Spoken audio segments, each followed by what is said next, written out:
Well, hello, everybody, and welcome to Tea Talk. This is Lady O, and I have a wonderful show for you today. I'm so excited. Very dramatic. You notice that, right? Okay. Because we have the infamous, the famous, just really marvelous actress with us today. Michelle Elaine is her stage name, but of course, I call her Michelle Elaine Ogletree. She's my daughter in law. So I wanted to just make sure that's clear. When you see Michelle Elaine, that's who we're talking about. Well, she's here with us today, and she has so much wonderful news. So many wonderful things are happening to her. I tell you now, you better get her autograph now because we'll be charging very soon. So without further ado, so we can get through with all of the things she has to share with us today, let's welcome to Tea Talk, Michelle Elaine Ogletree. Hi, thank you for having me, Lady O. Oh, it's my honor. And I've been so excited because there's so many things that have gone on in the last year in your life that you're just taking off like a jet here. So I thought I better get you in before you start to charge me. So how are Well, you doing? it was so funny because you said we'll start charging soon. And I was like, Lady O has found a way to get a cut of my autograph. Well, hey, it just pays for that child care you get Yes, free. ma'am. So your kids are the pickiest eaters, and so we spend a lot of money on food when they're here. So we want to do some exciting things. But anyway, let's go.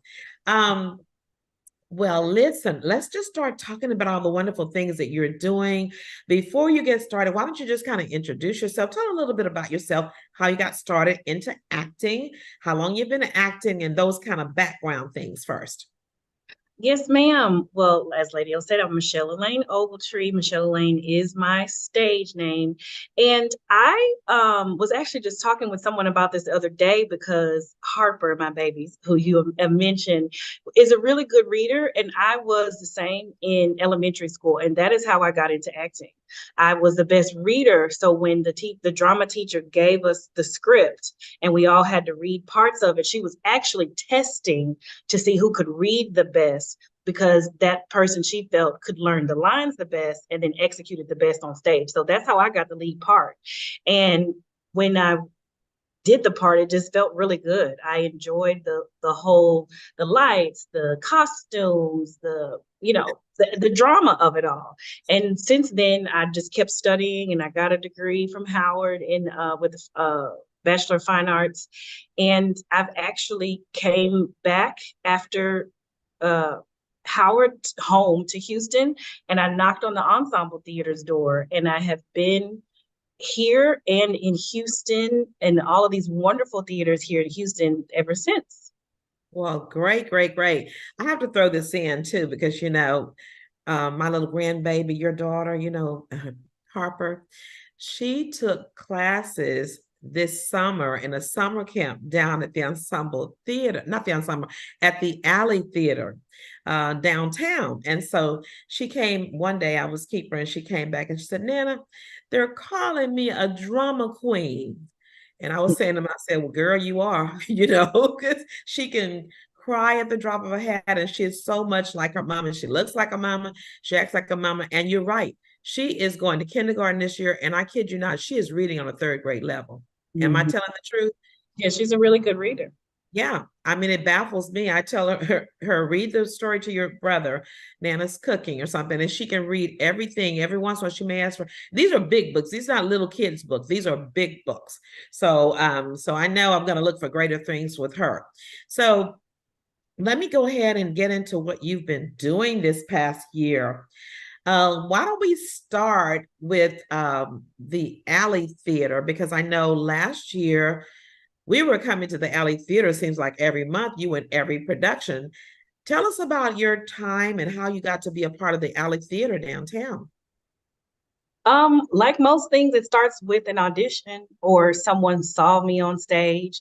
Their casting director is a friend of mine named Brandon, and he had seen my work here at the ensemble. I'm at the ensemble right now, and called me in for an audition. Actually, the first role I did the first job at the Alley Theater that I did was as an understudy for a role that obviously I was not cast for, but the young lady's father was sick and they wanted to have somebody on standby in case she needed to go home and be with her father. So that was my first time actually working at the Alley years and years ago. And from there, I just kept auditioning and booking. And that last season, I did several shows. That's why you were always there. I did Sweat. Since Yeah, Sweat was really good. I mean, Slow Down Sweat, it was the first one I think we did. Is that the one with the secretary? No, that's not the one with the secretary, right? is the one in Pennsylvania with the steel workers. Steel workers. Yes, yes, that was powerful. Mhm. And they all got, laid off, and it was kind of the unfolding of how it shook that community in Pennsylvania. And then there was Sense and Sensibility, the comedy. I sent a picture to Sis Tisha with that, where I got to play two different characters with a British accent, so that's always fun. Yeah, you could That was just the one I was talking about, the secretary, because I looked up and you were coming out as a secretary. Oh, the picture's very little, but that's okay. But it was zoom in at the top with the arrow. It'll get bigger. But um yeah, and so then there was Dead Man's Cell Phone, which was funny because in that one my husband had died, but someone had found his cell phone. And then there was Clue. Oh, yes, Clue was my favorite one. Clue was like the big Christmas production, right? No, it was before or after the Christmas production. But tell us about Clue. I see you there in that beautiful burgundy magenta gown with your beautiful hair. Tell us about Clue. Thank you. Yes, I played Miss Scarlet. A lot of people are familiar with the board game, and she was so much fun to play because Miss Scarlet was a madam. And so she had some young ladies working for her. In this play, they were all of the folks here had some type of seedy goings on, and the guy in the middle, Wadsworth, was blackmailing them. And so they're all popping off like flies in this big mansion. It was a whole bunch of fun, and it was a part of the Alley Theater's Summer Chills, where they always have like an Agatha Christie or some type of murder mystery show. And this one was like one of their best-selling productions in their history. So it was really cool to be a part of that. Well, I like that one for so many reasons. It was just an absolutely wonderful production, and I love, of course, the part that you played and some of the others too. Their parts were just so wonderful. It just took you in. But I, was looking and I thought I heard that this particular production was the highest grossing one that they had at that time. And I thought, wow, what an honor for Michelle to be a part of that and have a major part in it. And when we went down for the next year, they had your picture from this production on the door, remember? And I Yes, said, what do you have to do to get your picture on the door after you've already done something? So that says a lot about how the Alley Theater thought about this particular production. yes, ma'am. And it felt great, to go up there. We were going to see a show together, and I was like, hey, That's me. there was one from Clue and one from Sense and Sensibility, and it feels really cool. Right, right. To be a part of an important season for them, that especially that one production being the highest grossing, and felt very blessed. Right. I thought too, I said, this was a really great year for you because you were so busy. I mean, they kept you the whole season, production after production. So that said a lot about, your acting abilities and being able to, producers want to work with you. So there's so many things that says about you as an actress and your career and where you're going from here. I just wanted to just applaud you on that and tell you how proud I am of you. And my son Jordan, he's you always say he's your number one fan and he's supporter. He is always there. And tell me about how how does this work with having a husband at home with two small kids and you're off to practice? Tell us about your practice schedule. It's not just getting out on the stage 2 weeks before and it's done. Tell us about that. We typically rehearse for about a month. If it's shorter than a month, it's only like 3 weeks, maybe three and a half. Is very short. So no, we're working for a good amount of time, and you rehearse for maybe 6 hours. It could be in the day, it could be in the night. But once you get into tech rehearsal, that's when it goes from day into night. And that's right, but that's when they're starting to add in the lights and the sound and all the costumes, all of the elements to get ready for the audience. Yeah. And then we're open. And then, like you said, that's when it's just okay, I go and do the show, and then I come home. If there's no overlap, which when that season where I was in so many things, there was an overlap where I was rehearsing one show during the day and then performing another show at night, which is a wonderful challenge. Yes, and Jordan is an amazing supporter, not just being there with our babies while I'm gone, but also encouraging me because there's many nights when I come home and I'm like, I just don't get it. I don't know what to do with this character. I don't think this looks good. And he'll talk me through it. He'll say, okay, well, what do you think about even the character I'm playing right now, which I know we're going to talk about?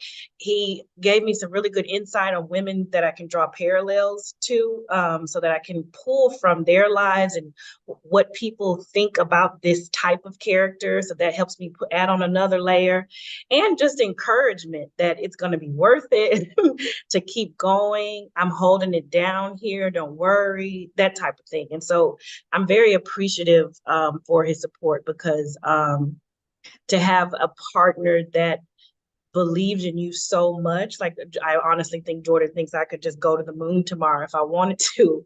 And it helps because it encourages you when you start to have some doubts and or just being fatigued, just tired. Right. And so Jordan has been really awesome that way. And awesome in teaching our kids what mommy is doing. I love that Harper and Jordy have both been to the theater with me. And Harper knows when she was in camp this summer, she knew that the mommy, this is where you work. And then she's like, and you also work at this theater and this theater. So she knows, and she's seen the stages and my desk and all that stuff. So they both have an understanding, Harper more because she's older, of where mommy is when she's away and why it's important and what I'm, contributing out into the community. Right, right. I just want to throw out a shout too to Miss Eileen because I know when you were pregnant and working for the ensemble and so forth, she was very, very just accommodating and supportive as well. And you need that because you've been at the ensemble theater for how long now? As long as Harper. I started in 2 months after Harper. Miss Eileen actually asked me to come on before that, and I was like, "Can you just let me have my baby first?" And then a little, a I little. think she had I think she had you on before. Let me tell you why I think she had you on before. Okay. Because the day in the hospital when Harper was born, my cell phone rings. And it's called Miss Eileen. I keep calling her in the delivery room. And so I said, let me pick it up. I said, hello, has she had the baby yet? Was it, so she was like in there. And I don't know if it's because she's waiting for you to have that baby so you come to work or whatever, but it seems like I remember you doing some phone calls or something like that at home, but you were kind of in there already before Harper was born. So Harper is now 5. So Mhm. it means you've been at the ensemble for at least 5 years. 5 years And on staff here. But I've been working. Like I said, when I graduated in '09, I came straight to the ensemble theater my and started with their touring education company where they do the children's shows that travel throughout Houston. And then I was an understudy, and then I started being a main character on the main stage shows. right. And then she loved you so much. She said, can you come work for me? And so she works for Miss Eileen and just really helps out. And Miss Eileen has already told me many times she loves Michelle. And Yes, so and I you're love like her. a family there. And I know you love her and we love her. Thank Yes. you, Miss Eileen. So let's move on. Now that we're at the ensemble, let's talk about something that happened recently that this production that you invited me to, and you kind of warned me, as a lady, you and Bishop, y'all need to kind of get ready because this is not my traditional role. So I thought I was ready. And when I got there, my mouth was like, and Bishop was like, we were like, did she say that? Did they do that? So tell us about this production. Kind of lead us in here. I think we got a few clips or something, the production, and then we'll talk about what has happened since you were in that production. Well, the show is called Clyde's, and it was at the Ensemble Theater in the past season. And Clyde is a shop owner of a sandwich shop called Clyde's. There she is. She is just fabulous. See her with the And red wig on there in the middle? That's my daughter-in-law, Clyde. that is Clyde. And Clyde was not very nice. And she was cruel and she was crass and she was cruel. She was evil. She was downright evil and really tried to break the spirits of the people who were there with her. And yeah, Clyde's not somebody you would take home to your mom. Yeah. And she had foul language and it was beyond all foul. kinds Let me just kind of lead into that part of it. As you can see her stature there, how she's standing, that was her attitude in working. How can you imagine working for a boss who is on your back? I mean, she's got something negative to say, nothing positive to say. And it's an attitude like, you better get this work done. And what are you doing? And nothing encouraging from her. And it's because she had a bad experience herself. And all of these people on here too have had bad experience, and they're having to work with a person instead of encouraging them who has a bad experience. And she cursed like a sailor. I mean, everything out of her mouth and the wording and the references to some things. innuendo. Yes, it was something. Go ahead and talk about it now. I'm kind of still in shock. Go ahead. No, I was going to say they're all ex-convicts, and including Clyde, and she uses that against them. She uses that strike, I should say, they have against them out in the world that makes it hard for them to get jobs, that makes it hard for them to find housing, that makes it really hard for you to restart your life when you get out. She uses that as a knee on their neck to keep them, defeated in her sandwich shop. And sadly, I think a lot of what she says to them, she thinks of herself. You don't deserve this, you don't deserve that, you did something wrong, and now this is what you have. But because I'm the boss, I abuse that power. And yeah, and I think she abused the power because to play. Ah! I think she abuses that power because she knows it's not easy for them to find a job. So they know they're just not going to up and quit. And then I think too, like you said, she feels some kind of way about herself, and she wants to lord over them and to make it bad for them rather than to make it better for them. So, but you said something a minute ago. I didn't hear. We were talking at the same time. What did you say? That she was delightful to play. It was difficult to figure out just right, but I think I landed on something that worked, and it seemed to be well received. But I mean, it was a whole bunch of fun. And Clyde, unfortunately, sometimes still lives on, because you can say something and somebody will say, "Oh, that sounds like Clyde coming out." Exactly. Somebody said that to me at the church. Said I had to tell her that you're not Clyde. You're off the stage here. Don't come in here trying to talk to me that kind of way. But this is the article from the Houston Press where kind of jumped the gun there. But you got an award for this. So tell me about this from the ensemble. What is this award? Best Supporting Actress? Well, yeah, it's the Houston Press Awards, where they're looking at the entire productions of the Houston theater season among all of the theaters that are here in Houston. Okay. And of all of them, they found that my portrayal of Clyde was the best supporting actress role. And I'm really, really thankful to be honored in that way, because I did work really hard on it. So it feels good to be recognized for the work that I did. And that's really... And also, I'm sorry, go ahead, lady.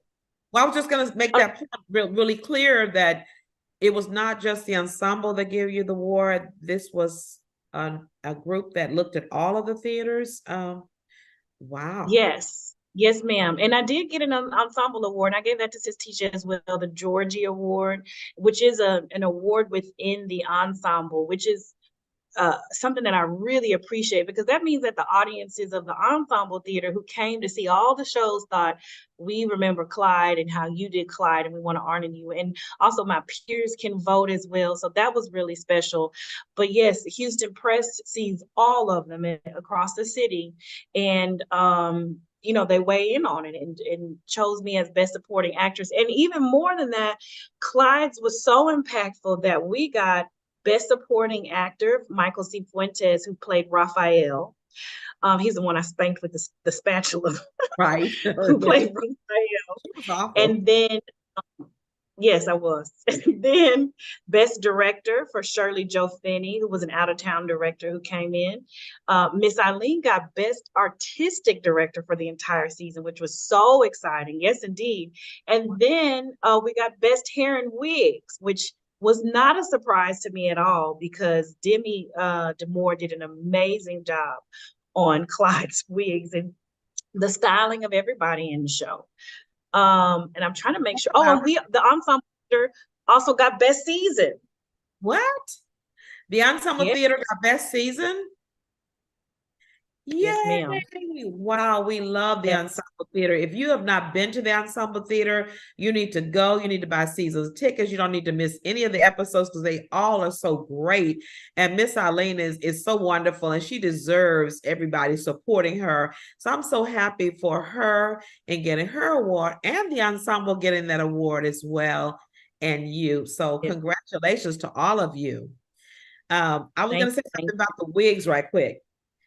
Every time she came out on a scene, she had a different wig, from blonde to down to her bottom to the red, this and the. I mean, she really kind of reminded me of somebody who worked on the corner. You know, you know how they got to change the wigs, and sometimes they have on the boots up to the thighs and tight this. Her you. wardrobe was really very trashy. Spec- It was tight and all the different wrong places and cleavage. So it was something I believe that deserved all those awards. So congratulations to all of you all again, and to the Ensemble Theater and Miss Eileen. Now we got to Thank you. get to the next because so many things. Let me show me the award. You have a picture of the award you got from the ensemble? Because that was from, yeah. Yes, ma'am. It's the star one. Oh, okay. There it is. So this is For the leading Georgia actor. Award. Tell me about this. So the Georgie Awards have been around for 40 plus years. And they're named after our founder, the ensemble's founder, George Hawkins. And it was a way of celebrating within of what was put on the show, put on the stage that season. And so after the gala, which I know you and Bishop attended, after the gala on Saturday, we always have the Georgies on Sunday right here at the theater. And we honor the leading actress, supporting, costume. Now we do wigs as well, lighting, set design, stage manager. We recognize everybody's work into the season and in each production. And as I was saying earlier, the patrons who came out to see every show and artists who came out to see every show voted and said that they thought that I was the best leading actress, and I just really appreciate it. Wow, that is another award. And it came from the production of what? Clyde's. Lives. So that production that you got that we were like, Lord, is anybody gonna come see this show? This poor baby, she gonna be down here with two people in the audience. It turned out to be the greatest. Did you think it would be that way when you first took on the role? When you read the script and said, what do you I think? knew that the role was amazing because the character was so conflicted. And then I'm sure you probably heard of folks saying how fun it is to play someone evil or mean because they get to say all, all of the things that us nicer folks censor all day long. And to be able to just say, no, no, ugh, it was really fun. And it was also really difficult because, I didn't want to play just one note and come in and be mean. I wanted to have a reason why. I wanted to be working towards something. So I knew that the role was fabulous. I did not think once about any awards. And once the show was up, especially once I felt like I actually knew what I was doing, which was not until opening night. But once the show was up, I did have a few friends who saw it and say, you probably are going to get this or, this, that, or third. And I was like, really? Okay, well, we'll see. It's not something that you have control over or that even, influences the way you're going to work. So I didn't think about it. But like I said, it feels really good to be honored for the work that I put Yeah. into it. And the other thing I was thinking about when I was, kind of clenching my fist and holding on to the chair about what you were doing, I was remembering several actors and actresses saying, you don't want to ever get stuck into one part, like the sweet little this, because you'll never get opportunities when other things come over. So, no, she can't play that. But being able to play different kinds of, is it genre is the right word? Different kinds of, Play um, in different genres and different types of characters. Yes, ma'am. right. It gives people a look at you in different ways. But some people have been typecast in some things over the years. I've heard when they were on TV, they said, well, I've been typecast as, the thug, the drug addict. I can do more than a drug addict, whatever. Mm-hmm. So this gave you some great opportunities. I'm sure that's going to be coming. Let's go ahead and talk about your next play that's coming up, because I want to make sure I get to that, because I'm excited about it. Tell me about POTUS and Yes, everything. Where's it going to be? We want to get our tickets today. We want to get them today on the yes, opening night. Everybody's going to be there from First Med, right? yes, ma'am. Opening night is September the 7th. And that's it. POTUS are behind every great are 7 women trying to keep him alive. And that's not us, but that shows like what the cast is going to look like. Trying to hold up POTUS, the president of the United States. And to speak to what you were saying earlier is not getting stuck anywhere. So Clyde was this evil, crazy something streetwalker almost, and now I'll be playing a fictional first lady. Now, this first lady does have her claws out, or can have her claws out a little bit behind the scenes, but she's well learned. She's went to Stanford and Harvard, and she's the first lady of the United States. So surely there's a refinement to her, and she is really fun to play because this show is a farce. If you can't tell, it's going to definitely be a comedy, and it is going to be a little crass and crude, similar to Clyde's. Yes, that's my cast, some of them anyway. So please be prepared for language and innuendo and mature situations. Um, but it is a lot of fun. Like there's no way that you're not going to have a good time watching this show because it's ridiculous. I mean, literally, you know what it's like, Lady O. You're trying to hold up a thing, Yes. and a lot of hilariousness ensues when you're trying to keep the top on the pot from boiling over. So, Right. yes. Right. And so I'm assuming you're playing the lead role as the first lady. Actually, everybody is kind of a lead in this one because it's an ensemble piece. So the 7 of us share a good amount of time. And I think it's built that way to show how all of these women are working as a village together to essentially run the country. But Margaret does have a good size role, a leadership role in the thing as the first lady. No, that's what I was saying. You're playing the first lady. Yeah. Okay, for POTUS. That's what I thought. I was like, I want to make sure it's clear. I'm So you're FLOTUS. okay, what do you call? FLOTUS, FLOTUS, First Lady of the United States. Oh, excuse me. I didn't know that. So you're the FLOTUS. All right. So we're going to come out to and tell us what this theater is, not downtown or the ensemble theater. It's a different theater, right? This is Stages. Okay. And it's right off like Allen Parkway, close to Montrose, close to the Heights-ish.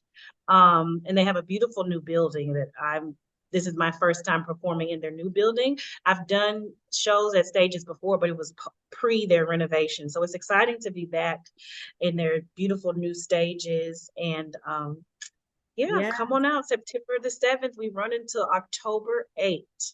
Okay. Very good. And so just go to stages and you can get your tickets. I'm telling all of my first met friends who can to come on opening night. Let's pack it out. There's not going to be a seat, I guess, but you need to get your tickets because I know one time we were trying to do that and we waited too late and there were no tickets until at the very end. So, yeah, there's stageshouston.com. So make sure you just Google stageshouston.com and go ahead and order your ticket for opening night. It's going to be a blast, and I want to be there.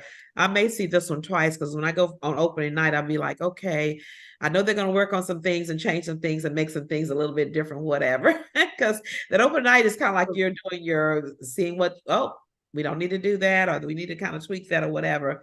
But it's so much fun. So congratulations on that. And we're going to be there to support you. Spread the word, guys, you to your different groups and so forth, that every night will be packed out.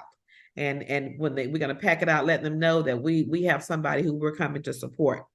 Okay, so before we get too far gone on that, do you have any other pictures or anything else you want to say about POTUS? No, just a reminder again of language or Yeah. content.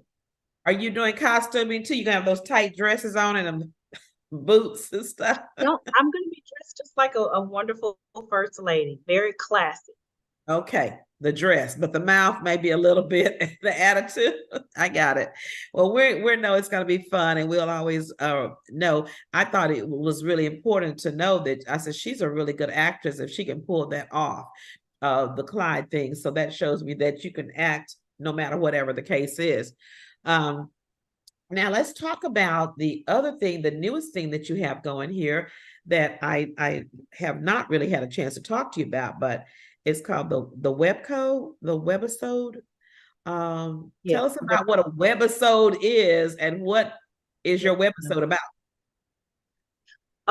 So the name of the web series is Cast Me Damn It, excuse my language, but I just got to look quiet and it features a character named Evie and her two roommates. And Evie is an actress who is struggling. And she is so frustrated because she can't get any work, but she's told she can't get any work or bookings because she doesn't have enough on her reel. But it's like a catch-22 because how can you have something on your reel if no one hires you to get the experience, and so it's a whole thing. And so there we are. Evie enlists her two roommates, that's Myrtle in the orange and Addison in the pink and yellow pants. She enlists them to help her simulate like some movies and TV scenes so that she can build her own reel and pretend like, hey, okay, look, I did it. And so that she can get some work. And so there's a whole lot of hilarity and silliness and really also some a really deep look into what it's like being an artist. If you haven't thought of it already, it's very much based on my life. Feeling frustrated with not getting the work and feeling like, well, I should just create it myself. So this is really like my life coming into the art and art imitating life, whatever the saying is, because Michelle created Evie out of Michelle's frustrations, and then Evie's creating her work while Michelle is playing in the work. And it's just a beautiful Black girl magic, struggling artist piece that I'm really excited about. And it will drop on YouTube on October 9th. We will have a premiere here at the Ensemble. So everybody who's here at the Ensemble will get to see it first before it drops on YouTube. And then every week we'll have a new episodes until you get to see all 5. And I just hope that you all love it. And if you would go to Instagram and Facebook and follow us and like us, give to the GoFundMe. It's called Cast Me Damn It, MMIT with an exclamation mark. And yeah, just join in on the fun. You're going to see a lot more posting and clips and behind the scenes coming up in this month leading up into the release. Oh, good. You answered a whole lot of questions that I was going to ask. I'm going to try to highlight them a little bit because you did such a great job. So it's going to be October 9th. That is a kickoff. And so it's going to be YouTube or down at the Ensemble Theater. we'll have a premiere at the Ensemble Theater, but the world can consume it after the premiere on YouTube. Okay, so the premiere is October 9th at the Ensemble Theater. What is the time or how do we find out information? Is it something you purchase a ticket or are we just all coming down there? How do we get there and what does it cost? You do have to purchase a ticket. It's not up on the website just yet, but I think it'll be like $10 for you to be able to come and enjoy the festivities. It'll have like an opening night kind of feel to it, and dress cute and come see us. But the tickets will sell them through ensemblehouston.com. Okay, ensemblehouston.com.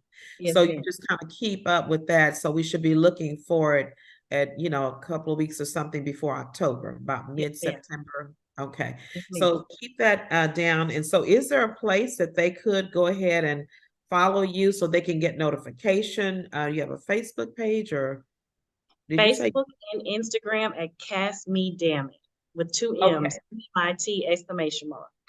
And you right. will find us on Instagram and Facebook. Very good. So you go on Facebook and say, cast me, doggone it. Okay.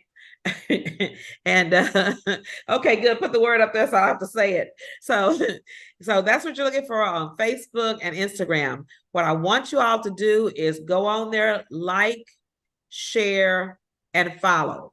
Okay. It's very important that you follow because when you follow, then they can give you a little announcements, I guess, for like announcements or reminders.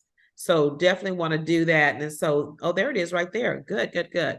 And that's her little wonderful family, my son and my two wonderful grandkids. You can see Harper already into drama. She's trying to play some part.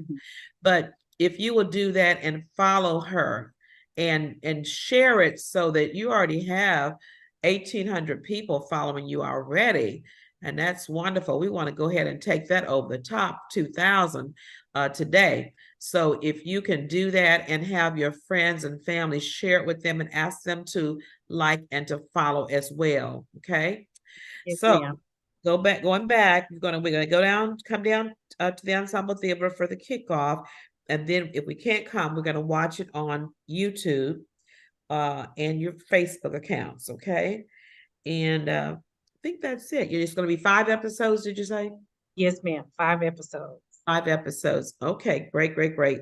And so, is there anything else you want to tell us about it, or because it's about time for us to go? I think almost.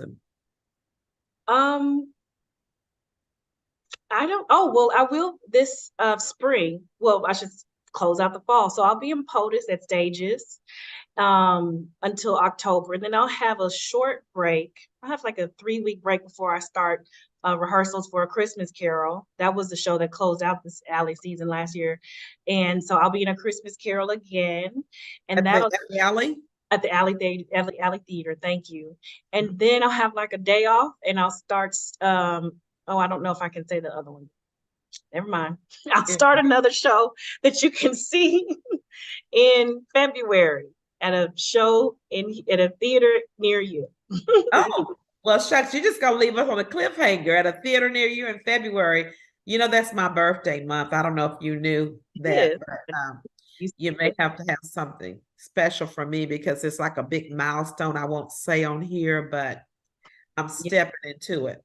Okay. Okay. Yes, ma'am. So I'll have something special. I'm filling up my calendar for the month of February. Wow. That is early. Just so she's gonna be 30. I'll receive it, but not all that headache that came with the 30s. In the 30s, it was hard to be 30. And I guess it's because I had so many kids and so many issues and things going. Anybody ever been in their 30s and like you, I want to get out of here? Okay. Anyway, so that's coming up for the beginning of the year, and then you were gonna say something about the summer or spring. I don't know what the summer has in store just yet. Hopefully a vacation. Oh. um, um, no, I've got not any bookings just yet in the summer, but we shall see.